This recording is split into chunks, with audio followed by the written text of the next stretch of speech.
What if the story you thought was about politics is actually about children behind locked doors? What if what is happening inside these detention centers is far more serious than many people realize? Today we are talking about something that is shaking the conscience of the nation. And on Global USA News, I am Kundi, and I want you to listen carefully because this is not just another political debate. This is about families, this is about children, and this is about what kind of country people believe they are living in. We heard a former Secretary of State speaking about children being sent into detention camps. This is not something that should belong to one political party or fit into party lines. It is not supposed to be a left or right issue. It is a human issue. The real reason this story matters is because of what is being reported from inside one of these detention centers. Reports are taking us inside a facility in Dilley, Texas, and what is being described is deeply troubling. The case of a 5-year-old child became a national symbol of the administration's immigration crackdown. But that case appears to be only the surface of a much larger problem. This child and family were detained, and later, after legal action, a federal judge ordered their release. But their story opened the door to many other stories. Inside this immigration processing center in Dilley, families are being held far longer than many people realize. These facilities are supposed to follow certain rules. According to a legal settlement from the 1990s, children are not meant to be held in detention for more than 20 days. That is the maximum limit. Yet reports show that some children have been there for months. One former employee from the Dilley facility described heartbreaking situations. A mother and her 11-year-old daughter were reportedly held for about 130 days. That is more than 4 months. The daughter became so distressed that she did not want to eat. There have been repeated complaints about food quality. There have been concerns about drinking water. Some children were not receiving fruit in their daily meals. These may sound like small details, but they are not small when you are talking about growing children. Many of these kids are described as sad and depressed. Some are not receiving the proper medication that doctors prescribed to them before detention. There was also the case of a woman who had 2 lumps in her breast and needed a biopsy to determine whether she had breast cancer. She was supposed to undergo medical testing. Instead, she was taken to her court date and remained detained before the biopsy could happen. She was inside the Dilley facility with her 3 children and her husband. Questions were sent to the Department of Homeland Security asking why she was not receiving her prescribed medication and whether the family would be released. A few hours after the story became public, the decision was made to release them. She is now back with her family, but the emotional and physical trauma does not disappear overnight, and her case is only one example among many. When the Department of Homeland Security was asked about the lack of medical attention in her situation, the response was that it did not sound right and that they would look into it. That suggests there may be some effort to respond when cases are exposed, but it also raises a bigger question. Do officials fully understand what is happening inside these detention centers? Or are problems only addressed when media reports bring them to light? There is also an active lawsuit involving an 18-month-old child who reportedly suffered respiratory failure and did not receive daily prescribed medication while detained. According to family members, sometimes medication was given only if a nurse happened to be present. If the nurse was not there, the child did not receive it. A former employee said that in many cases, people with serious medical conditions were being given basic pain relievers like Tylenol or Advil instead of the specialized treatment they needed. These are not minor complaints. These are serious allegations about healthcare standards inside a government-run facility. During the first term of the administration, family separation policies shocked many Americans. Images of children separated from parents led to public outrage. The response this time appears to be detaining families together instead of separating them, but that does not remove the hardship of detention itself. What we are seeing now is that the face of mass deportation is not limited to violent criminals, as many political speeches suggested. Instead, it often includes parents and children who have built lives in American communities. Some of the families detained had been living in places like Round Rock, Texas for 2 years. Others had been in the country for even longer. Some were following legal processes. Some had humanitarian parole. Some were married to United States citizens. There are reports of pregnant women giving birth to newborn babies while still inside the facility. For many Americans, these details are raising serious concerns. Polling suggests that a significant portion of the public feels that the current approach may be going too far.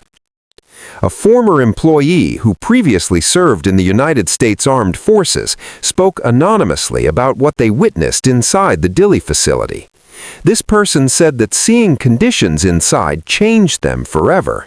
They said this was not what they believed they were fighting for when they served in the military. They admitted that they already struggled with post-traumatic stress from their service. After working inside the detention center, they found it difficult to sleep thinking about the families they saw there. That kind of testimony is powerful because it comes from someone who believed strongly in serving the country. There is also a growing debate about the idea of immigrants coming to the country the wrong way.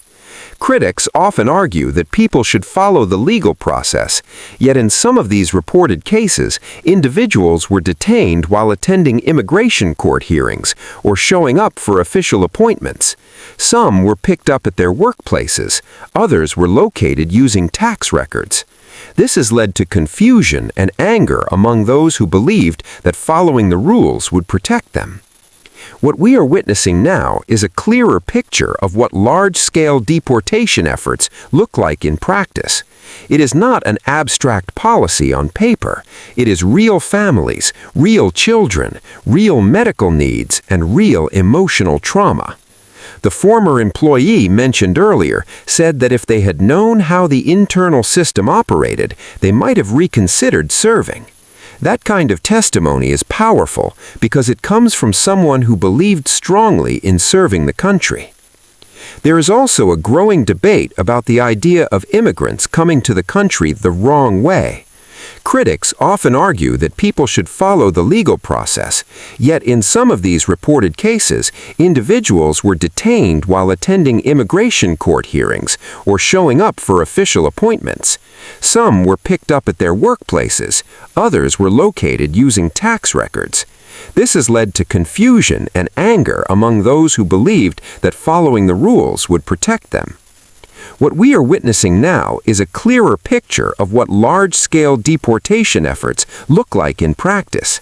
It is not an abstract policy on paper. It is real families, real children, real medical needs, and real emotional trauma. The former employee mentioned earlier said that if they had known how the internal system operated, they might have reconsidered serving. That kind of testimony is powerful because it comes from someone who believed strongly in serving the country. There is also a growing debate about the idea of immigrants coming to the country the wrong way. Critics often argue that people should follow the legal process, yet in some of these reported cases, individuals were detained while attending immigration court hearings or showing up for official appointments. Some were picked up at their workplaces, others were located using tax records. This has led to confusion and anger among those who believed that following the rules would protect them. What we are witnessing now is a clearer picture of what large-scale deportation efforts look like in practice. It is not an abstract policy on paper. It is real families, real children, real medical needs, and real emotional trauma. The former employee mentioned earlier said that if they had known how the internal system operated, they might have reconsidered serving. That kind of testimony is powerful because it comes from someone who believed strongly in serving the country. There is also a growing debate about the idea of immigrants coming to the country the wrong way. Critics often argue that people should follow the legal process, yet in some of these reported cases, individuals were detained while attending immigration court hearings or showing up for official appointments. Some were picked up at their workplaces, others were located using tax records. This has led to confusion and anger among those who believed that following the rules would protect them. What we are witnessing now is a clearer picture of what large-scale deportation efforts look like in practice. It is not an abstract policy on paper. It is real families, real children, real medical needs, and real emotional trauma. The former employee mentioned earlier said that if they had known how the internal system operated, they might have reconsidered serving. That kind of testimony is powerful because it comes from someone who believed strongly in serving the country. And as this debate grows stronger, more Americans are beginning to ask deeper questions about power, accountability, and responsibility. They are asking whether the systems in place are truly functioning as promised. They are questioning whether oversight is strong enough. They are wondering whether the people making decisions fully understand the human consequences of those decisions. These are not small concerns. These are serious reflections about governance and democracy. Many citizens say they voted for stronger borders. Many say they supported tougher immigration enforcement. But at the same time, they did not imagine children staying in detention for months. They did not picture families struggling to get medical care. They did not think about pregnant women delivering babies inside facilities surrounded by security fences. This gap between expectation and reality is where much of the tension now lives. Supporters of strict enforcement argue that laws must be respected and that order at the border is necessary. They say a country must control who enters and who stays. They believe that without firm policies, the system becomes chaotic. On the other side, critics argue that enforcement without compassion damages the moral foundation of the nation. They question whether detaining families for long periods aligns with American values.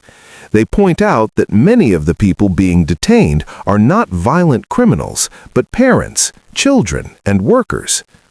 The emotional impact of detention cannot be ignored.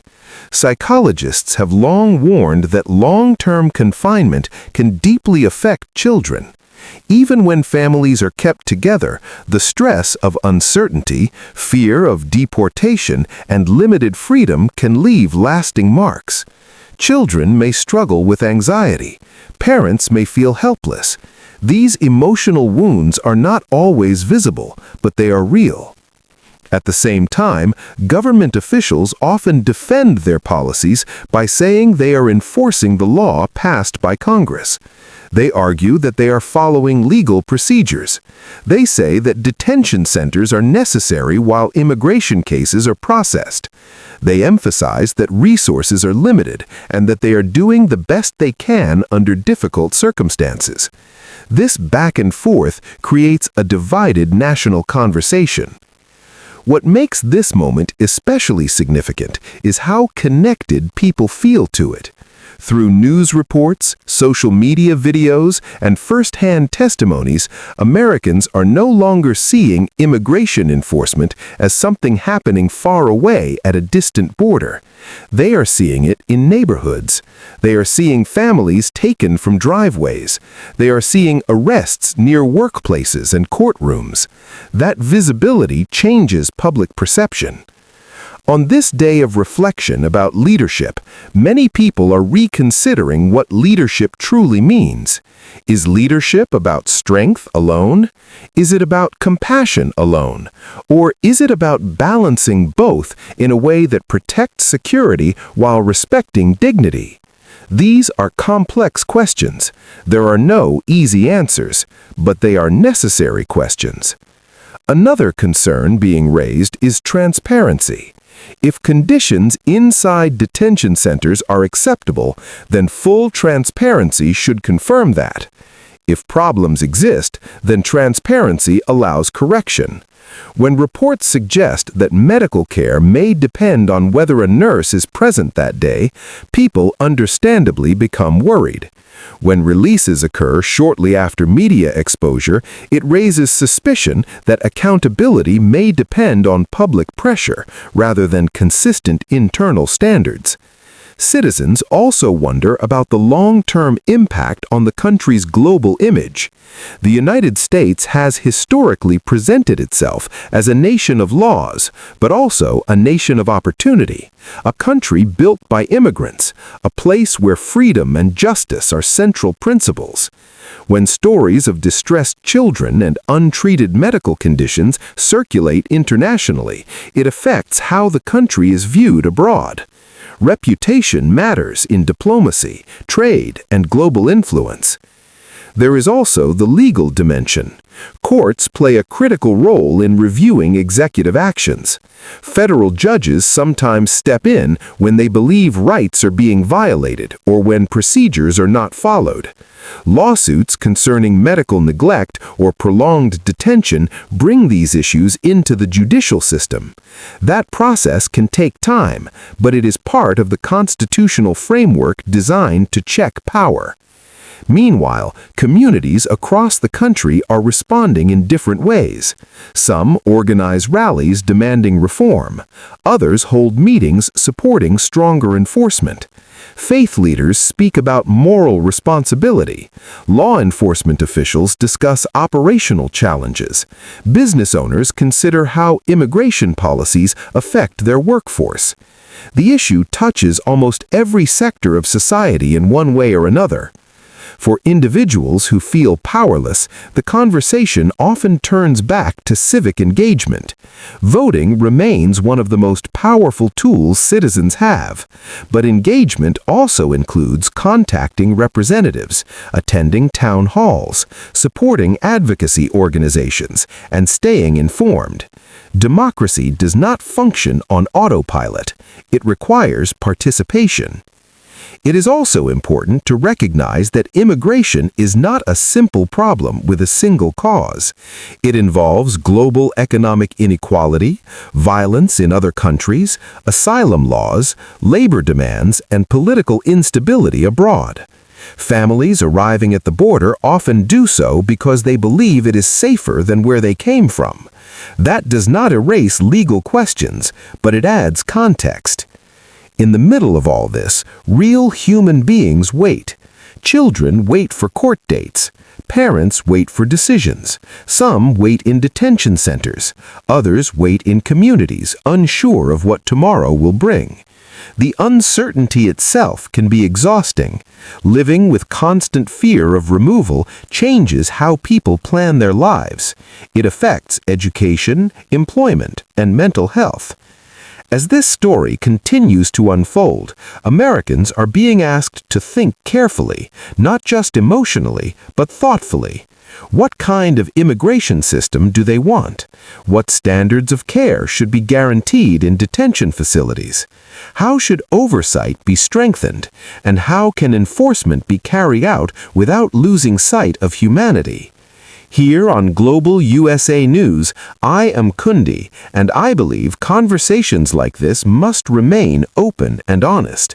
They must allow space for disagreement without dehumanization. It is possible to care about border security and still care deeply about the well-being of children. It is possible to demand law and order while also demanding medical care and basic dignity. As President's Day reflections continue, one truth stands out. Leadership decisions shape real lives. Policies written in offices become realities in detention centers, courtrooms, and neighborhoods. The responsibility does not rest only on one person or one administration. It rests on institutions, lawmakers, and ultimately with voters. The coming months will likely bring more reports, more legal challenges, and more political debate. But beyond the noise, there remains a simple question that every citizen must answer personally. When we look at the conditions described, when we hear about children staying far beyond legal limits, when we learn about medical needs possibly going unmet, what do we believe should happen next? History shows that public opinion can influence policy. Laws have changed before. Practices have been reformed before. Oversight has improved before. Change often begins with awareness. Awareness leads to discussion. Discussion leads to pressure, and pressure can lead to reform. No matter where someone stands politically, the importance of transparency, accountability, and humane standards should not be controversial. These principles form the backbone of democratic governance. When they are strong, trust grows. When they are weak, division deepens. The immigration debate is far from over, but what is clear is that it has entered a new stage. It is no longer only about statistics or campaign promises. It is about lived experiences and visible consequences. It is about how a nation balances control with compassion, and it is about how citizens respond when they believe something is not aligned with their values. That's the conversation unfolding right now, and it will continue to shape the political landscape in the months and years ahead.